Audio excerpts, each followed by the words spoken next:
Amados y queridos hermanos, la parte de la palabra que vamos a estudiar entonces esta mañana, 1 de Pedro, capítulo 5, versículo 1 al 11. Y queridos hermanos, la carta de Pedro, lo que él escribió es una carta general, que quiere decir que fue mencionada no para una iglesia específica, sino que para un grupo de iglesias. Y entonces, eso es diferente a, por ejemplo, la carta de Pablo a los Efesios, los romanos, los filipenses, los tesalonicenses. Todo eso fue a una iglesia específica, pero la carta de Pedro no, fue una carta general. Fue a un grupo de iglesias en Asia Menor, una área que nosotros conocemos como Turquía y una parte de Grecia. Y lo que es en esa carta, lo que es el mensaje de Pedro todo el tiempo es, queridos hermanos, siendo cristiano, ustedes van a padecer, van a sufrir. No sé si ustedes estaban atentos leyendo esa parte, pero varias veces Pablo está hablando del sufrimiento. Por ejemplo, en el versículo 10 dice que hayas padecido un poco tiempo. En el versículo 9 dice, los mismos padecimientos se van a cumpliendo en vosotros hermanos, en vuestros hermanos en todo el mundo. Y en otras partes también, está hablando de padecimiento, de sufrimiento, ¿verdad? Y entonces eso es un mensaje contrario a lo que se escucha mucho hoy en día, que andar con Cristo le va a librar de todos sus problemas. La Biblia nunca predica ese mensaje. Y Pedro en especial dice lo opuesto, dice, si tú vas a andar en los caminos de mi Salvador, de mi Señor, los padecimientos son parte de su camino. Cuando él empieza en el versículo 1, allá empieza con hablar de eso. Él dice, ruego a los ancianos que están entre vosotros, yo anciano también con ellos y testigo de los padecimientos de Cristo. Pedro dice, yo soy líder de la iglesia, eso voy a explicar luego, pero dice, yo soy testigo del padecimiento de Cristo. Tal vez usted dice, eso quiere decir que él estaba ahí en el tiempo cuando Jesús fue maltratado, cuando Jesús fue clavado en la cruz y todo eso, ¿verdad? Testigo del padecimiento de Cristo. Pero eso no quiere decir Pedro. Pedro quiere decir que él mismo sufrió los padecimientos de Cristo. Cristo dice en los evangelios, a mí me trataron mal, a ustedes también le van a tratar mal. Y Pedro quiere decir entonces que él estaba sufriendo por causa de Cristo.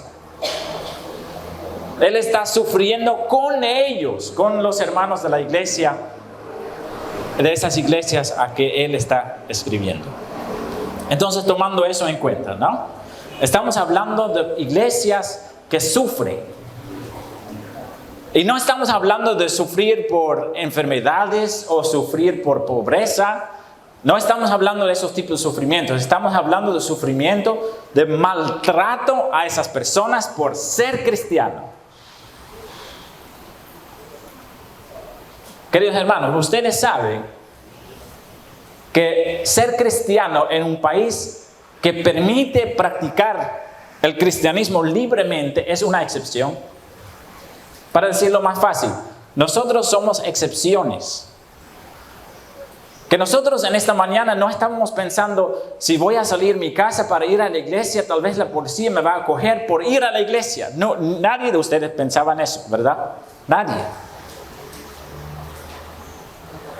Y nadie de ustedes estaba pensando, si alguien me coge con la Biblia, yo voy a perder mi vida. ¿Quién pensaba eso en esta mañana? ¿Quién? Usted sabe que hay muchos cristianos en el mundo que si van a la iglesia no saben si en ese mismo culto en que ellos van a estar, la policía entra y los va a coger presos. O que cuando un terrorista musulmán les va a encontrar con la Biblia en la mano, los va a disparar. Esas son situaciones normales, no para nosotros. Pero en el Medio Oriente es normal. En Siria es normal. En Afganistán ya no hay cristianos conocidos. Nadie sabe si hay cristianos ahí. ¿Por qué? Porque mataron a toditos. En Pakistán es casi imposible ser cristiano. Puede ser que en cualquier momento entran musulmanes para disparar a todos ahí. Y yo les voy a decir, la mayoría de los cristianos sufren bajo esos problemas. En Irán, muchos cristianos están presos. En Corea del Norte, si tiene una Biblia, mata a usted y a toda su familia. Esas historias públicamente lo puede buscar en el internet. No son teorías de conspiración, es verdad, es realidad. Eso sí está pasando. Y eso pasó en el tiempo de Pedro también. Esos hermanos cristianos estaban sufriendo por seguir a Cristo. Porque seguir a Cristo también es seguirlo en los padecimientos. Eso dice Pedro. Yo soy testigo de los padecimientos de Cristo. Pablo lo dice en otra parte. Yo mismo tengo las manchas en mi cuerpo por todo el sufrimiento, por lo que él pasó. Y nosotros, el cristianismo de hoy, la mayoría está predicando que Dios te quiere ver rico y te quiere ser prosperado y te quiere ver tal y que quiere ver sano y todo eso. Pero Pablo y Pedro predicaban otro mensaje, el mensaje contrario a lo que muchas iglesias predican hoy en día, queridos hermanos. Pero ¿quién tiene la razón? ¿Pedro y Pablo o esos predicadores modernos? ¿Quién? Pedro y Pablo, por supuesto. Y entonces por eso es muy necesario, queridos hermanos, que nosotros conocemos nuestras Biblias.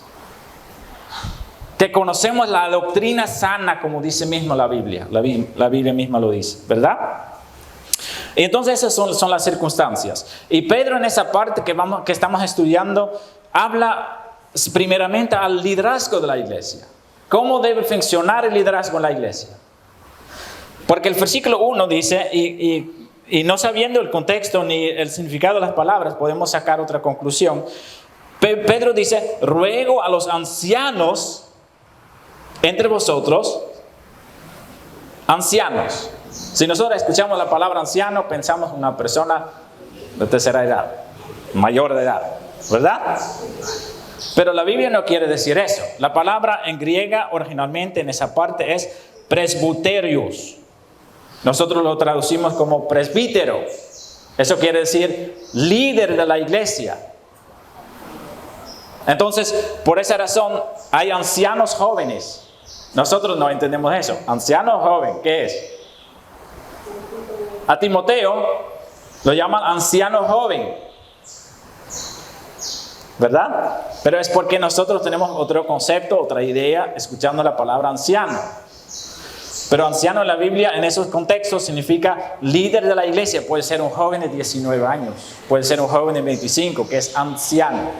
Por eso, en mi opinión, en el contexto de Latinoamérica, mejor es usar la palabra presbítero, para que la gente entienda que es otra cosa, ¿verdad? Entonces esas personas que son líderes de la iglesia, dice Pedro, ruego a ellos que están entre vosotros, los ancianos, yo anciano también, testigo del padecimiento de Cristo, que soy también participante de la gloria que será revelada. Y ahí él va a dar unos consejos. Dice el versículo 2, apacentad la grey de Dios. Entonces ahí es muy entendible que no está hablando de personas que ya tienen bastantes años. No estamos hablando de personas de 70 o 80 años. Estamos hablando de líderes de la iglesia. ¿Y qué dice Pedro? Pedro dice, apacentad la grey de Dios. La grey. ¿Sí saben lo que es la grey? Rebaño, ¿verdad? Rebaño. Pedro usa el ejemplo de un pastor con sus ovejas, ¿verdad? Lo que fue muy común en esa época. Para nosotros no tanto, pero está hablando de ese ejemplo. Y no viene de Pedro esa idea, porque ¿quién inventó esa idea? Cristo mismo, ¿verdad? Él dice, yo soy el buen pastor. ¿verdad? Un buen pastor da su vida por sus ovejas, ¿verdad? Entonces Pedro usa ese ejemplo y lo aplica también a las iglesias a que él está escribiendo. En esas cosas siempre puede ver que los apóstoles no inventaron sus propias cosas. Los apóstoles siempre repitieron solamente lo que Cristo enseñó en los evangelios, en el tiempo que ellos andaban con Cristo. Por eso la iglesia está fundada sobre la roca Cristo, ¿verdad? Y los apóstoles solamente explican el significado de las enseñanzas de Jesús. Dice, apacentar la grey, cuida la grey, ¿verdad? Apacentar significa protegerla, cuidarla, guiarla. Entonces Pedro dice, los líderes de la iglesia, ¿qué tienen que hacer? Ellos tienen que proteger la grey, tienen que proteger el rebaño, tienen que cuidar el rebaño y tienen que guiar el rebaño, ¿verdad? Y ahí Pedro va a usar 3 contrastes de lo que debe ser el liderazgo y lo que no debe ser el liderazgo. 3 contrastes. Él dice primero, ¿en qué forma tiene que protegerla, cuidarla y guiarla? ¿Cómo? Dice Pedro en el versículo, no por ganancias deshonestas, sino con ánimo pronto. No como teniendo señorío sobre los que están a vuestro cuidado, sino siendo ejemplos de la grey. No por fuerza, sino voluntariamente.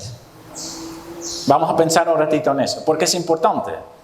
Ustedes pueden reconocer cómo es el liderazgo en la iglesia, y si usted es llamado en algún sentido de ser líder en la iglesia, es muy importante escuchar eso. Entonces, no solamente es para los líderes, es para todos nosotros, para que sabemos en qué forma Dios quiere que su iglesia es guiada, manejada. Dice primero, no por fuerza, sino voluntariamente.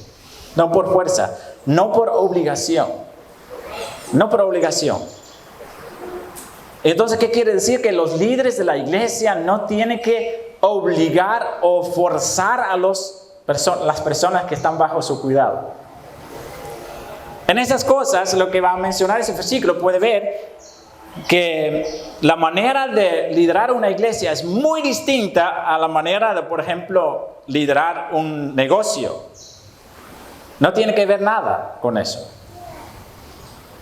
Porque cómo funciona en una empresa, el jefe manda a las personas qué tienen que hacer y ellos tienen que obedecer, porque según su contrato, ellos van a cumplir lo que dice el jefe. Normal. Es normal. Pero en la iglesia no es así. No por fuerza, no por obligación. Si un pastor tiene que obligar a las personas, algo está mal. Él tiene que hacer un contexto para que la persona, por motivación interna, quiera hacer las cosas. Si es por presión externa, no va a funcionar. Sale frustrado el pastor y los hermanos dicen, no, pero ese pastor siempre me está exigiendo tal y tal. Pero si no tiene la motivación interna, no va a funcionar.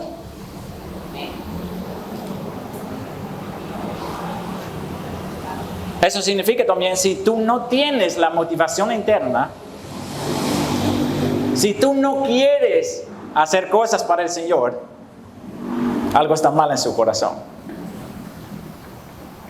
Si tú dices, yo voy los domingos a la iglesia y voy a recibir las enseñanzas, pero no quiero gastar mi tiempo, no quiero ofrecer mi tiempo, no quiero hacer nada por la iglesia, solo quiero recibir. Entonces significa que la motivación interna no está. ¿Y quién hace esa motivación interna? ¿Quién? ¿Somos nosotros mismos que causamos esa motivación interna? No, eso es el Espíritu Santo. El Espíritu Santo es nuestro motivador. Él hace que nosotros queremos hacer las cosas por el Señor, ¿cierto? Entonces, si falta esa motivación, que tú dices, yo no quiero hacer nada en la iglesia, no me importa. Hay un problema con la obra del Espíritu Santo en su corazón. ¿Sí? Y el líder de la iglesia no puede hacer nada. Él puede decir, tú no tienes la motivación. Tú tienes que trabajar en eso. Pero no puede forzar, no puede obligar a las personas para que van a poner su parte. No puede hacerlo, porque no es una empresa. La segunda cosa que Pedro menciona es, no por ganancia deshonesta, sino con ánimo pronto. Ganancias deshonestas. Es un problema común también en la iglesia, ¿cierto? Si tú vas a estudiar bien esas características que menciona Pedro, muchas veces tenemos que decir, pero ¿qué está pasando en las iglesias de hoy? Hay mucha obligación, ¿verdad?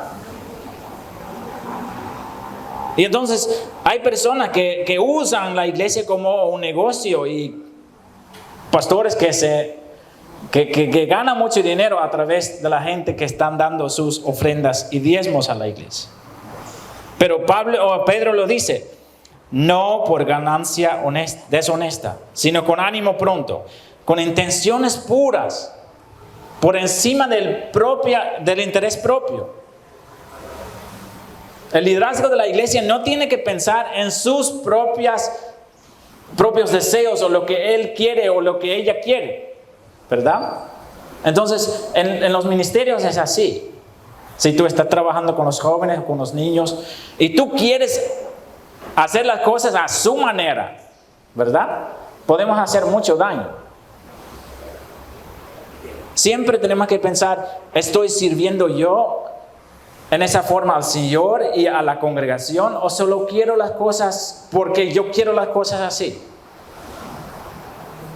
Intenciones puras, sin interés propio. Y la otra cosa que Pedro menciona en esa parte es, no como teniendo señorío. Eso también es importante. El pastor no es el señor de la iglesia. No es el dueño, no es el propietario de la iglesia. El pastor no es nada más que un siervo del Señor, haciendo lo que su Señor dice.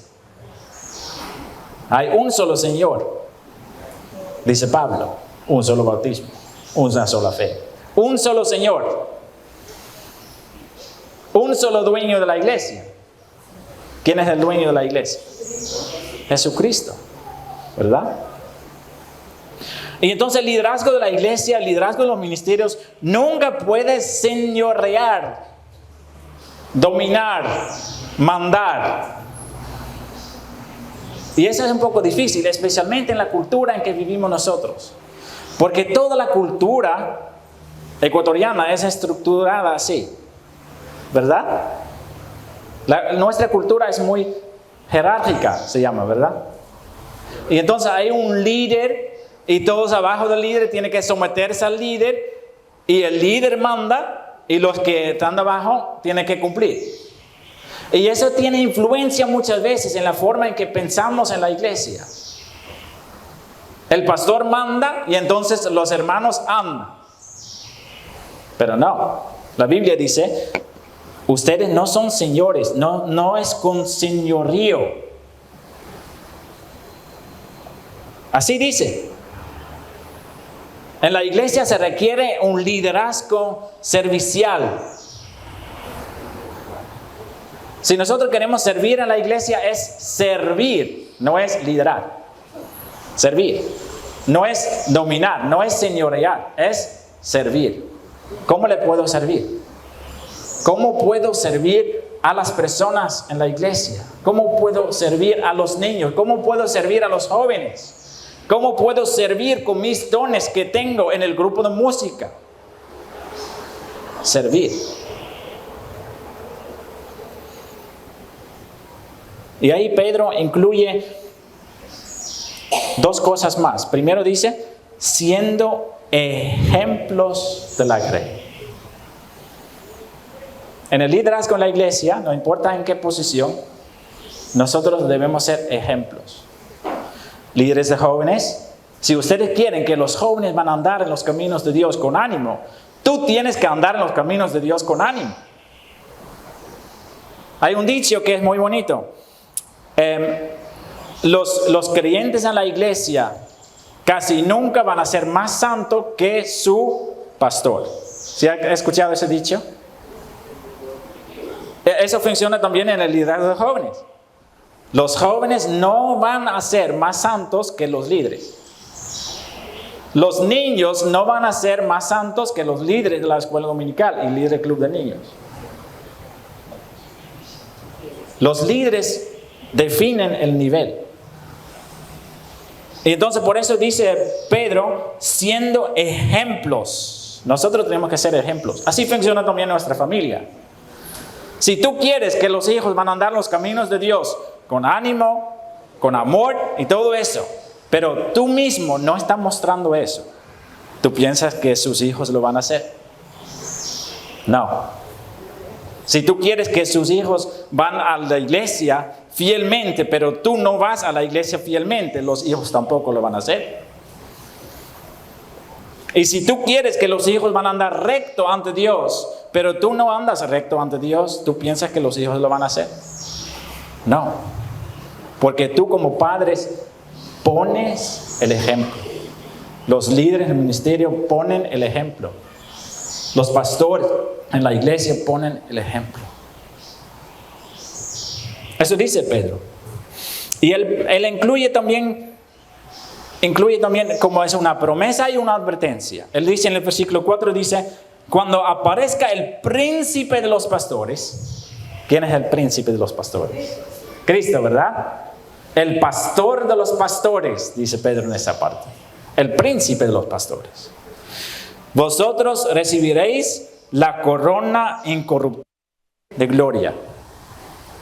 Servir en el reino de Dios nos da galardones. La salvación no es por obras, ¿verdad? Es por gracia. Pero trabajar por el Señor, queridos hermanos, dice Jesús en varias partes. Si nosotros tratamos de buscar las riquezas del mundo, dice Jesús, no busquen tesoros en la tierra, ¿verdad? Sino, ¿qué dice? En los cielos. No buscar el reino, busca acumularle tesoros en el cielo, dice. ¿Sí conoces ese versículo? Así también dice Pedro en esa parte. Dice, si tú vas a trabajar fielmente por el Señor aquí en la tierra, entonces no decir, ya una vez oré la oración de salvación, ahora soy cristiano, me bauticé, voy a la iglesia los domingos y basta. Eso es suficiente para mí. Yo le voy a decir algo. Cristo viene con los galardones. En el último versículo de la Biblia, vamos a buscar un ratito eso. Último capítulo de la Biblia.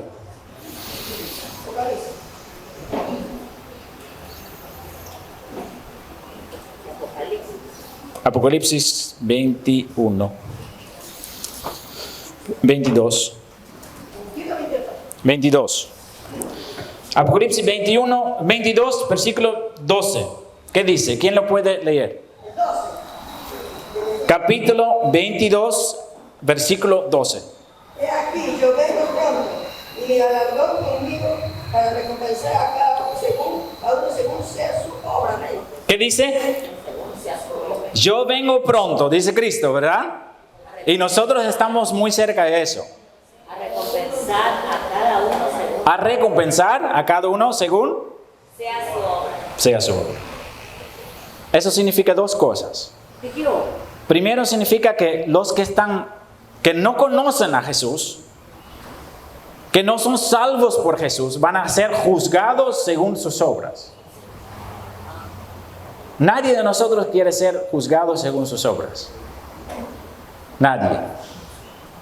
Si tú no conoces a Jesús personalmente, lo advierto, Dios le va a juzgar según sus obras. Todos los malos pensamientos, todas las veces que mintió, todas las veces que hizo algo incorrecto, todas esas cosas Dios se recuerda. Y si tú no perteneces a Jesús, vas a ser juzgado según todas esas cosas malas que ha hecho. Ese es el primer significado. Pero galardón, en el sentido positivo, Él va a ver todas las obras que hicimos nosotros por Él, con todas las imperfecciones, con todas las cosas en que no hemos cumplido 100%, porque nadie de nosotros puede hacer algo por el Señor perfectamente. Es imposible. Pero Dios sabe las intenciones de nuestro corazón. Si hacemos cosas por el Señor con buena intención del corazón, Dios nos va a dar una recompensa, un galardón. Y nos va a dar esos galardones según su gracia, dice Pablo en otra parte. No es porque la obra era 100% perfecta, sino que Dios vio la intención de su corazón y vio el esfuerzo que pusimos para trabajar por Él. Yo le voy a decir, todo lo que tú haces por el Señor no queda en vano. Amén. Tú vas a recibir premios, tú vas a recibir galardones por eso. Y esos son galardones para la eternidad. No sabemos exactamente en qué forma Dios lo paga, no lo sabemos. Pero lo que sabemos es los dones de Dios, los galardones de Dios son mucho más hermosos que los tesoros que estamos buscando aquí en la tierra, ¿cierto? Y entonces Cristo lo dice, yo vengo pronto y mi galardón conmigo para recompensar a cada uno según sus obras. Y entonces así también dice Pedro en ese versículo. Dice, cuando aparezca el príncipe de los pastores, vosotros recibiréis la corona incorruptible de gloria.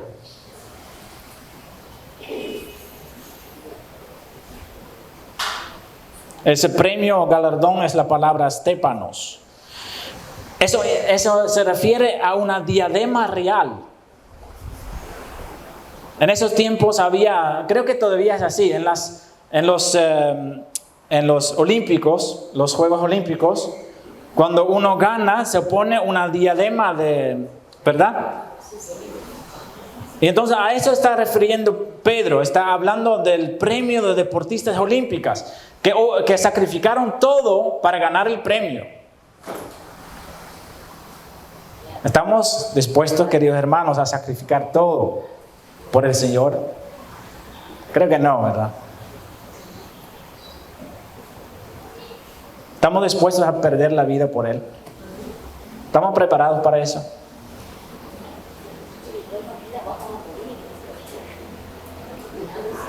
Si somos honestos, decimos que no, ¿verdad? ¿Estamos dispuestos a dar nuestra propia vida por el Señor? La Biblia se refiere a eso. El que ama su propia vida, dice Jesús, la perderá. En el tiempo de Pedro era real, ¿verdad? Servir al Señor le puede costar la vida.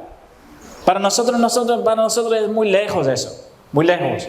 Pero en la Biblia para los cristianos siempre era así. Ser cristiano es ser perseguido. Ser cristiano es recibir menosprecio, ser despreciado, ser maltratado. Es lo mismo, para ellos es lo mismo. Ser cristiano es ser maltratado.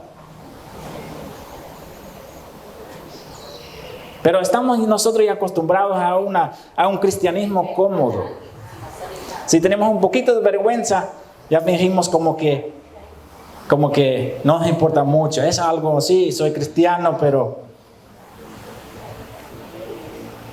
¿estamos dispuestos, queridos hermanos, para dar la vida por Cristo? Si estamos dispuestos y decimos, sí, yo quiero sacrificar mi vida por mi Señor. Dice la promesa, cuando aparezca el príncipe, nosotros recibamos la corona incorruptible de gloria. Ahí va el versículo 5, dice, igualmente jóvenes, y ahí sí está hablando de jóvenes normales, no está hablando de ancianos y jóvenes, ¿sí me entiende? Ancianos como líderes de la iglesia, jóvenes normales. Estamos hablando de personas hasta los 30 años, me dijo el libro que usé para preparar esa. Y entonces ya no soy joven. No sabía, pero ya lo sé. Hasta 30 años son los jóvenes, dice para Pedro, ¿no? Hasta 30 años. Dice, estad sujetos a los ancianos. Ok, ahí hay veces hay un error, porque yo escuché una vez una persona que usaba ese versículo decir que los jóvenes siempre tienen que someterse a los ancianos, a los mayores de edad. Pero eso no dice la iglesia, ese versículo. El versículo dice que los jóvenes tienen que someterse al liderazgo de la iglesia, a los líderes.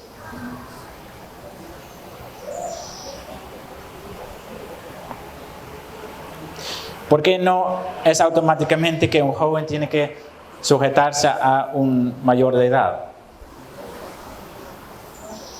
Queridos hermanos, a veces hay personas que dicen, yo hablo con tal y tal persona porque me da buenos consejos, porque tiene mucha experiencia en su vida.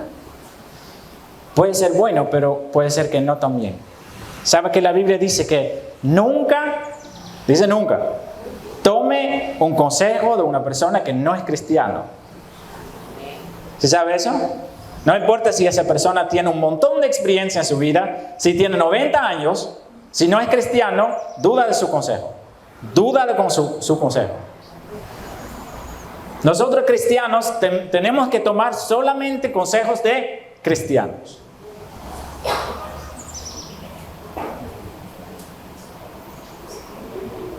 Entonces no podemos aprender de personas del mundo. Muy poco. Tengan mucho cuidado. Tengan mucho cuidado. Nosotros tenemos que tener más claro la idea de que la Biblia menciona que los hijos de Dios son hijos de Dios. Y que los que no son hijos de Dios, no son hijos de Dios, son hijos de la maldad, del diablo, dice la palabra de Dios. Efesios capítulo 2, recién lo hemos estudiado. No, pero es una persona muy buena y muy sabia y solamente no es cristiano. Entonces, un hijo del diablo. Pero es muy amable. Pero la Biblia lo dice. No estoy diciendo que los hijos del diablo nunca son amables. Eso no estoy diciendo. Solo estoy diciendo que la Biblia es muy claro que pertenecemos a Cristo o no pertenecemos a Cristo. Y que todo el mundo está sujeto al príncipe de las tinieblas. ¿Pertenecemos a Cristo o no pertenecemos? Y la Biblia dice que la sabiduría empieza ¿con qué empieza la sabiduría? Temor a Dios. Y entonces, ¿por qué nosotros estamos esperando sabiduría de una persona que no tema a Dios?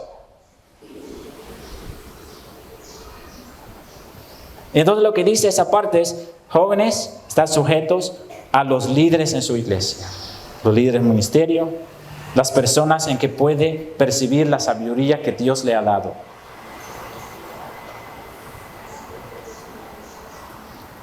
No me entienda mal. No estoy diciendo que no tiene que respetar a los ancianos de edad o a personas en el mundo. Nosotros siempre tenemos que mostrar respeto. Siempre tenemos que sujetarnos a las personas que Dios nos ha dado como liderarnos, ¿verdad? Nosotros tenemos que sujetarnos al gobierno, no importa qué tan malo es.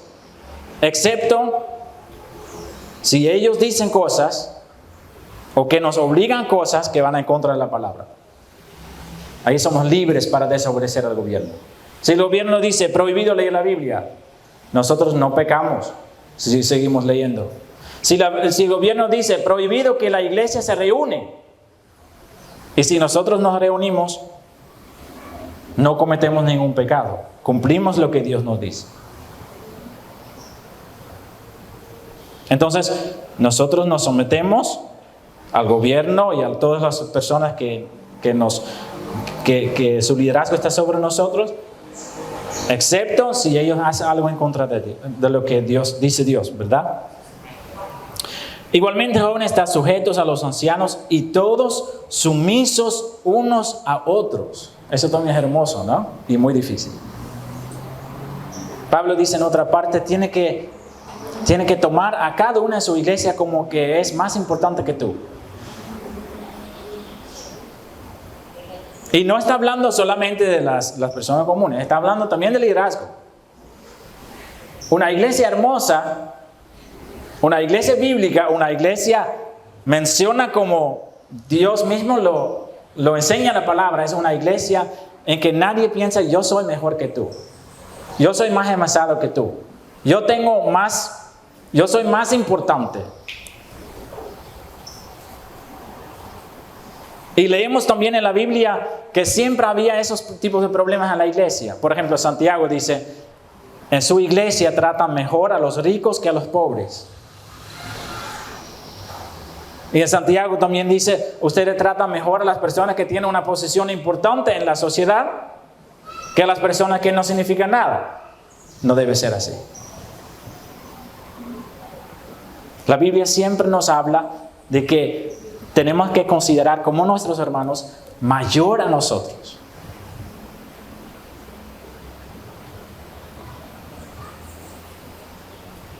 Estimando cada uno a los demás como superiores a él mismo. Pablo lo dice en Filipenses 2:3. ¿Sí entiende? Estimando cada uno a los demás como superiores a él mismo.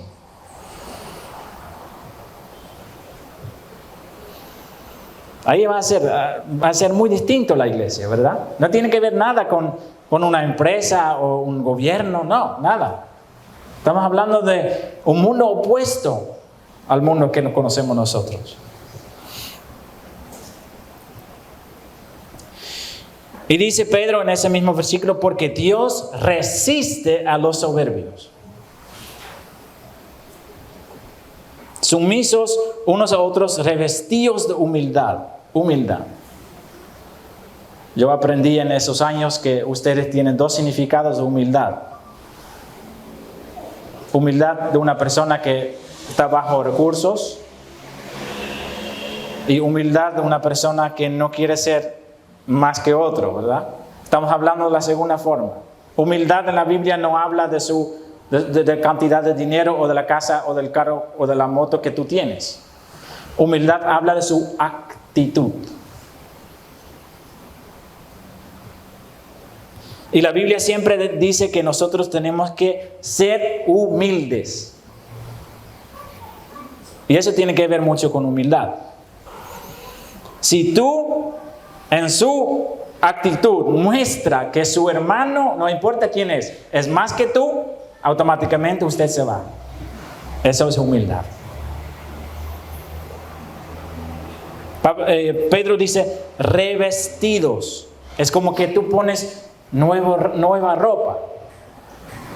No como el mundo que siempre está hablando de su carrera exitosa y de ser más y de ser más y de ser más importante, de una posición más importante, crecer en todo, ¿verdad? El mundo habla de eso. Tú tienes que tener sus sueños y tienes que trabajar para cumplirlos. Si está en una empresa y puede subir de posición, haga todo lo que puede para coger esa posición más alta, ¿verdad? Eso dice el mundo. Y la Biblia dice lo opuesto. La persona más humilde entre ustedes, y estamos hablando de actitud, entonces no de la posición social. La persona más humilde entre ustedes es el más importante, dice Jesús.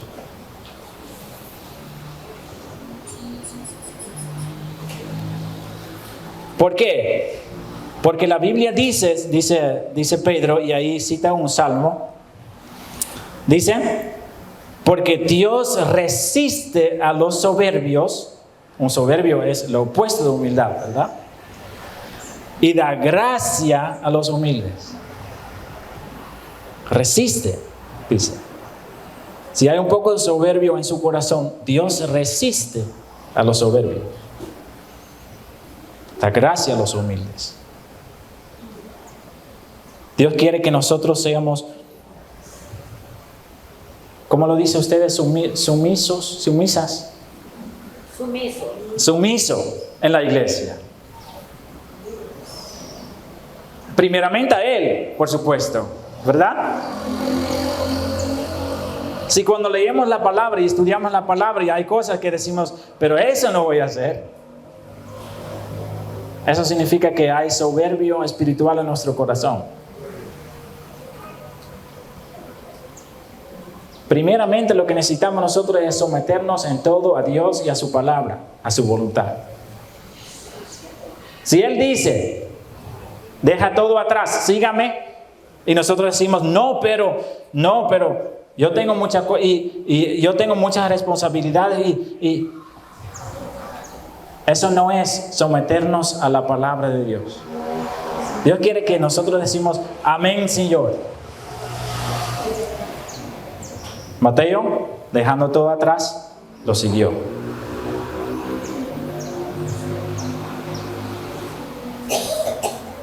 Dice en el versículo 6, humillaos pues bajo la poderosa mano de Dios para que Él los exalte cuando fuere tiempo.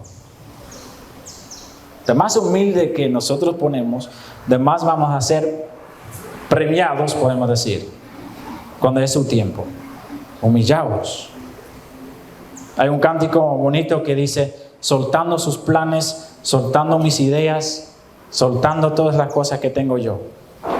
Soltando mis opiniones, soltando mis sentimientos. Eso es humillarse ante Dios, bajo la poderosa mano de Dios. Queridos hermanos, tantas veces nosotros sí estamos dispuestos a aceptar a Jesús en una parte de nuestra vida, ¿cierto? Decimos, sí, es importante buscar a Dios. Sí, sí lo necesito. En ciertas cosas, sí, Dios es importante para mí. Y estamos contentos. Sí, el domingo vamos a la iglesia. Sí, leo la Biblia en la mañana. Sí, oro. Cumplo con mis deberes religiosos. Pero eso no es lo que Dios pide de nosotros, queridos hermanos. Nadie entra en el cielo por visitar la iglesia, orar y leer su Biblia. Nadie. Lo que nosotros necesitamos es humillarnos bajo la mano de Dios para que Él nos exalta. Para que Él nos saca de nuestra vida pecaminosa. Para que Él nos salva. Pero sobre todo que Él nos renueva, que nos va a renovar completamente. Queridos hermanos, estamos nosotros disponibles a dejar todo en nuestra vida por amor a Él. O decimos nosotros, no, hay cosas en mi vida que yo no quiero soltar.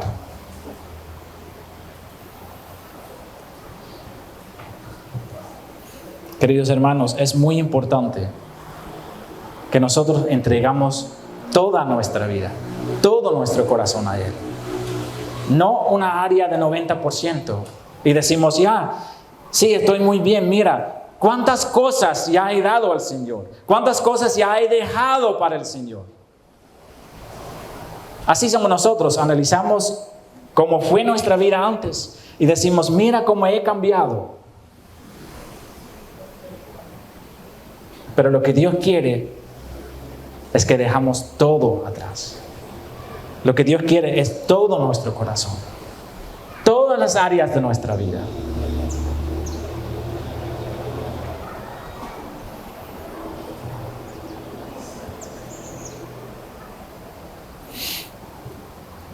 Entonces, la Biblia dice que, o en esa parte habla de humillarnos y de exaltarnos, ¿verdad?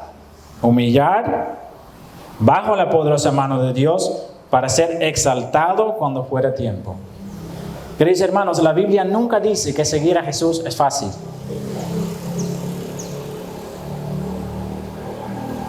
Lo que dice la Biblia es, seguir a Jesús le va a exaltar.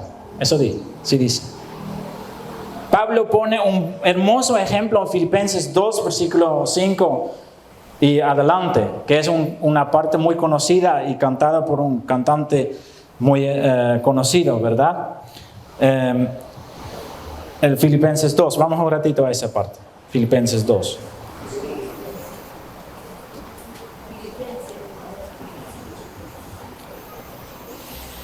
Filipenses, a veces lo cantamos aquí en la iglesia también.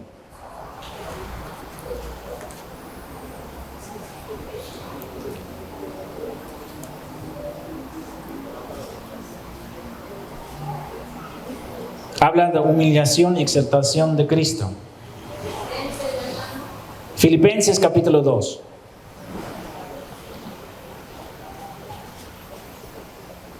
Esa parte usted reconoce seguramente del cántico, ¿no? Siendo en forma de Dios, no estimó ser igual a Dios como cosa a aferrarse, sino se despojó a sí mismo, tomando forma de siervo, hecho semejante a los hombres. ¿Verdad? Sí conoce ese cántico, ¿no? Ese cántico de Jesús, Adrián Romero creo que canta eso. Que es una frase literalmente de la Biblia. Pero Pablo quiere decir en esa parte, si usted lo lee bien, ¿qué quiere decir Pablo? Pablo no quiere hablar de Cristo necesariamente en eso, sino el ejemplo que Cristo nos da. Porque dice, habla de humillación también, ¿no? Nada hagáis por contienda o por vanagloria, antes bien con humildad, estimando cada uno a los demás como superiores a él mismo. Como no mirando cada uno por lo suyo propio, sino cada cual también por lo de nosotros. Y ahí dice, haya pues en vosotros este sentir que hubo también en Cristo Jesús. ¿Cuál sentir? De humillarse para después ser exaltado.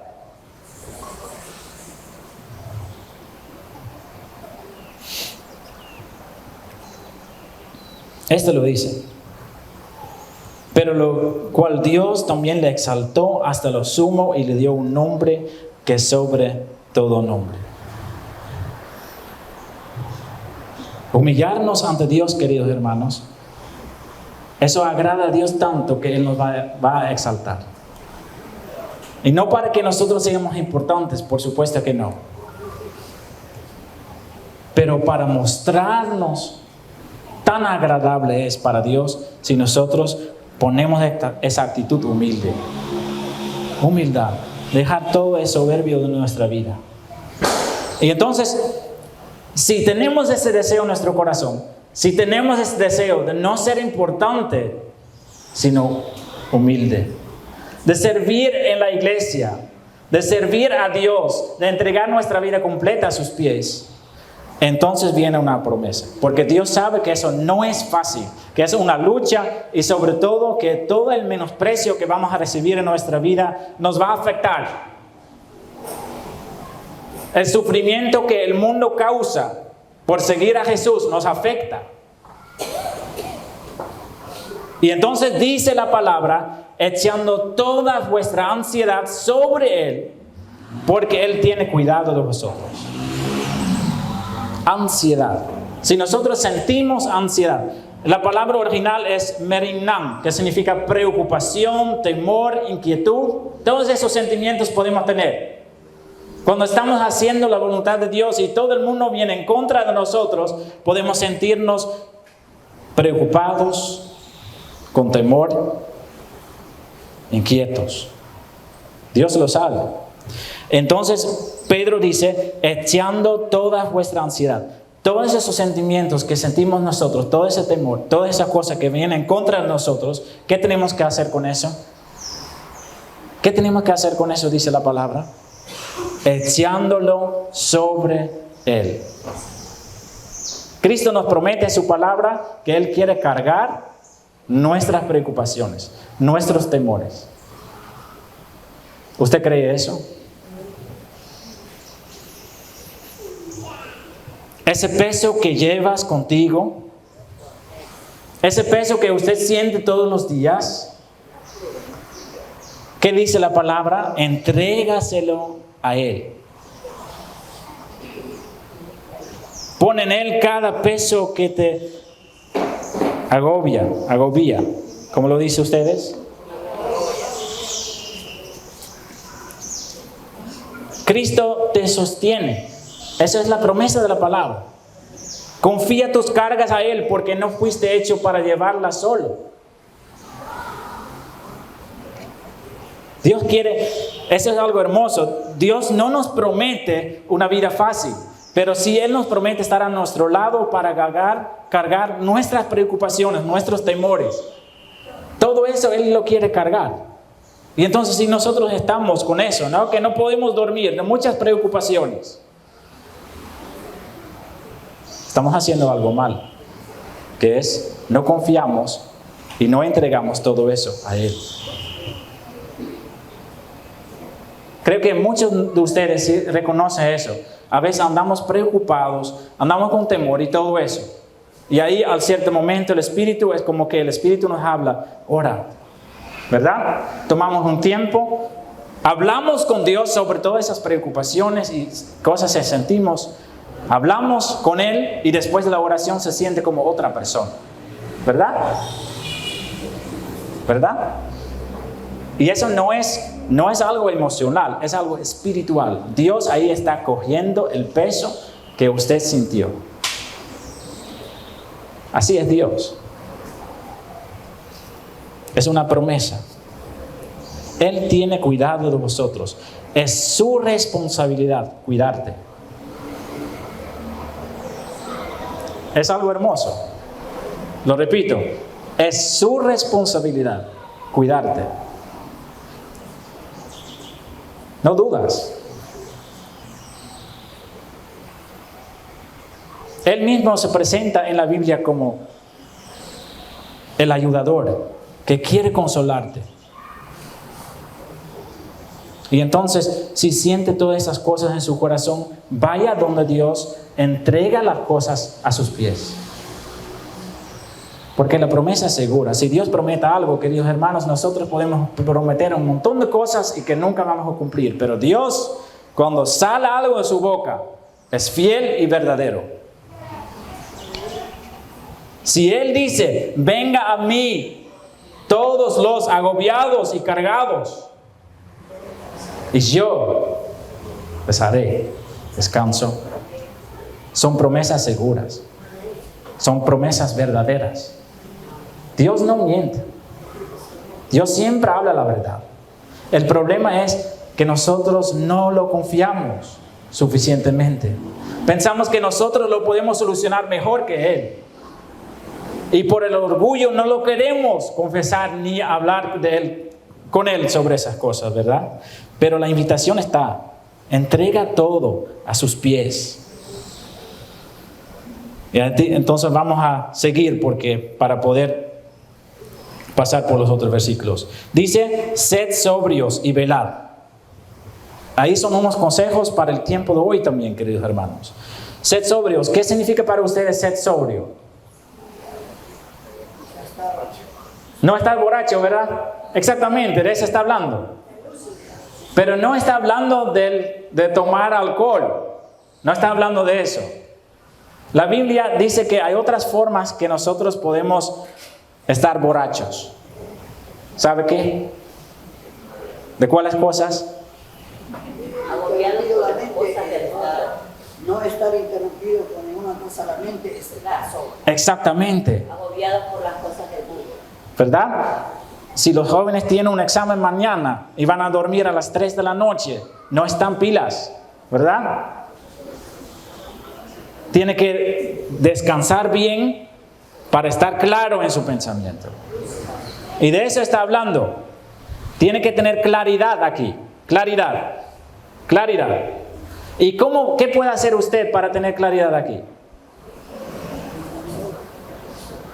No andar confundidos. Si tú pasas su tiempo mirando películas que no le van a ayudar a crecer espiritualmente, si tú pasas todo el tiempo en redes sociales mirando todo tipo de basura o de vanidades, la claridad no está aquí. Usted lo sabe, ¿verdad? Tener claridad aquí le da estudiar la palabra y la oración, primero. Y tener tiempo para estar a solas con Dios, hablándole. Y velar. Velar significa estar despierto, ¿verdad? Despierto. ¿Por qué? ¿Por qué es necesario eso? ¿Por qué tiene que estar claro en la cabeza? ¿Y por qué tiene que estar despierto? La Biblia dice, porque vuestro adversario, el diablo, como león rugiente, anda alrededor buscando a quien devorar. ¿Alrededor de qué? ¿Está haciendo vueltas por el mundo o qué? Piensa en la idea con que empezó Pedro a hablar aquí. ¿Alrededor de qué? Del rebaño. El león está haciendo sus vueltas por el rebaño. Lo vamos a tomar literal. El diablo está mirando quién del monte de los olivos no está alerta. ¿Quién no está despierto? ¿Quién no está claro en la mente? ¿Para qué? Para devorarlo. ¿Cómo? Literalmente, para devorar su vida espiritual, por supuesto. Para apartarse de Dios. Para causar problemas en su vida que causan pecados y que causan distancia con la iglesia y distancia con Dios. Eso es devorar.